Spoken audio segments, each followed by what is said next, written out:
Hi, kings and queens. It's Sandra Fenwick, your mortgage consultant. I wanted to come on and let's talk about money. Nobody wants to talk about money when it comes to the home buying process, okay? But money is important and money is necessary to buy a house. You have hundreds of thousands of dollars that you're spending on this home, and there is some money involved on your end. So you have a down payment that you have to contribute, and you have a closing cost that you have to contribute.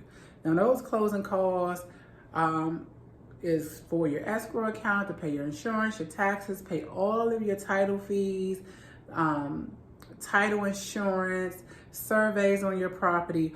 All of that is wrapped up in that 4% that I told you guys to estimate for your closing costs.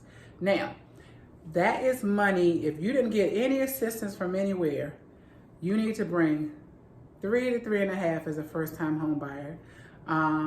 Sometimes more as if you're not a first-time home buyer. % of down payment, and then you need to estimate about 4% of closing costs. So that's about 7.5 to 8%. About 7.5%. So where's this money coming from? That is a major question that I ask every borrower, especially if when you submit your bank statements, the money is not there in that account.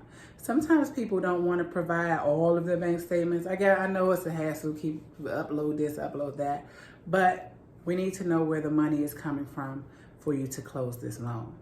Now, I can get you down payment assistance if you qualify, but I cannot do anything about the closing costs.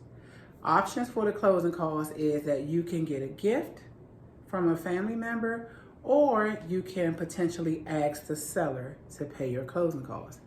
In this market where we are in February of 2022, it's a very competitive market. So these sellers are not paying closing costs like they would have 3 or 4 years ago, just to be able to sell the house. They're taking offers from people who are not asking for closing costs. So I tell all of my buyers to be prepared to pay this. So let's put it in numbers. If you're buying a $200,000 house, 8%, so that's $8,000 on each 100, right? So that's $16,000 you're gonna need altogether. If I'm getting you half of that for down payment, then you'll need at least $8,000 or $9,000 for your closing costs. If the seller is giving you, let's say, a 3% closing cost, that's kind of the going rate. Now you're going to need at least $2,000 to $3,000 to pay for your closing costs. There is a cost involved. There is money involved. Save your money when it's time to get into a house. Bonus is, ding, ding, ding. If your down payment assistance and your seller concessions cover all of your closing costs, all of the costs associated, you got money saved. You got money in the bank. You got money just in case you want to furnish your whole house, in case you want to do a project. So be mindful that there is money involved. There was back in the day, shout out to Joe. Back in the day, you could buy a house and walk away with a check sometimes. You could buy a house for nothing. People call me and like, I need this much money for a first-time home buyer. Being a first-time home buyer just means you have not had a deed in your name in the last 3 years.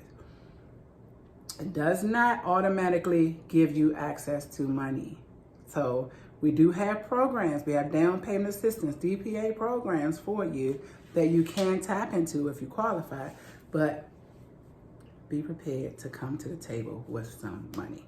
All right, guys, if you want to get started with your application, you can go to www.approvemesandra.com. I would love if you would comment, like, share my videos. If you think it'll help somebody, feel free to call me anytime, 301-326-7555. Talk to you soon. Bye.